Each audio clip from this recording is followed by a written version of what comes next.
Est-ce que vous vous rendez compte qu'on arrive à trouver des milliards en un claquement de doigts pour ZZ et sa clique? Et pour Mayotte, un territoire français qui est dévasté par un cyclone, les gens vivent un drame épouvantable, il faut lancer une campagne de dons.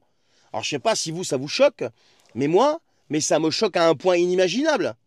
Mayotte, c'est la France, mais ici, quand tout s'effondre, il n'y a pas, curieusement, des milliards qui arrivent d'Europe ou de je sais pas d'où. Non, non, ce sont juste 14 millions d'euros jusqu'à présent qui ont été collectés grâce à la générosité des citoyens.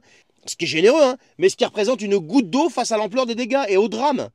Des milliers de logements détruits, des infrastructures réduites à néant et un accès à l'eau potable qui n'a jamais été garanti, même avant le cyclone, malgré les promesses de qui vous savez.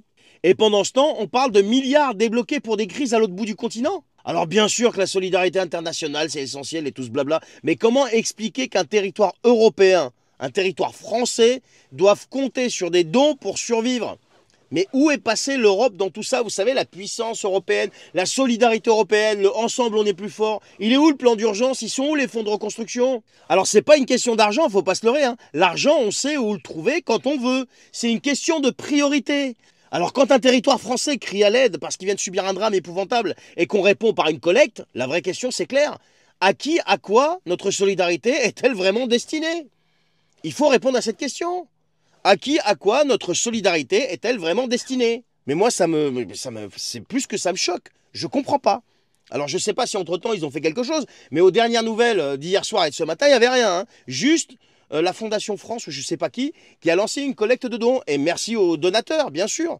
C'est une grande générosité de leur part, mais c'est pas leur boulot. C'est le boulot de l'État de garantir tout ça.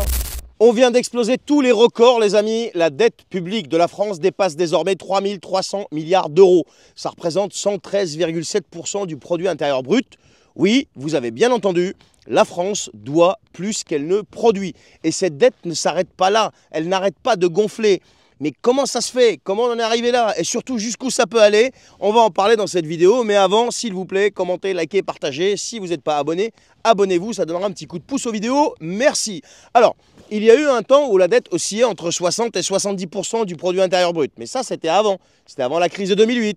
Et puis, ça a été le début des grandes dépenses. Plan de sauvetage, plan de relance économique. Alors, la dette a explosé.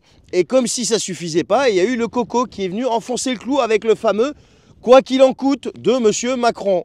Donc le résultat, on s'est retrouvé avec une dette stable autour de 100% du PIB avant que tout reparte de plus belle. Et au troisième trimestre 2024, eh bien, cette dette a pris encore 71 milliards d'euros. Personne n'est responsable. Oui, en 3 mois seulement, ça a pris 71 milliards d'euros. Bref, l'État, les organismes sociaux, les collectivités locales, tous ont contribué à cette augmentation de la dette. Et pendant que le gouvernement tentait de maintenir l'économie à flot, quand on écoute M. le maire, eh bien l'agence de notation, l'agence Moody's, a décidé de dégrader la note souveraine de la France. Et ça, c'est un signe clair que la confiance des marchés est en train de s'effriter. Alors pourquoi ça monte autant? Eh bien parce qu'on dépense beaucoup plus qu'on ne gagne, c'est tout simple à comprendre. Mais la vraie question, c'est qui va payer? Parce que bah oui, derrière ces chiffres, eh bien ce sont des politiques qui sont mises en place. Il y a des services publics, des emplois. Et quand la confiance se perd, eh bien les taux d'intérêt montent. Voilà. Alors je ne l'invente pas, il suffit d'aller écouter les économistes, les vrais, pas les économistes politisés. Et quand c'est comme ça, eh bien emprunter devient plus cher. Alors qu'on soit d'accord ou pas avec les politiques actuelles, une chose est sûre, si la tendance ne s'inverse pas, eh bien la chute risque d'être très brutale, les amis. Alors je ne sais pas ce que vous en pensez. Bruno Le Maire, il dit que bah, c'est pas moi, hein, mais oui, mais bon, Macron, il dit que c'est pas moi, c'est personne, c'est personne. Mais en attendant, sous leur règne, on a pris entre 1000 et 1200 milliards en plus. Hein. Donc qui est responsable? Comment ça va se passer? Qui va payer? Je vous laisse me répondre. Salut!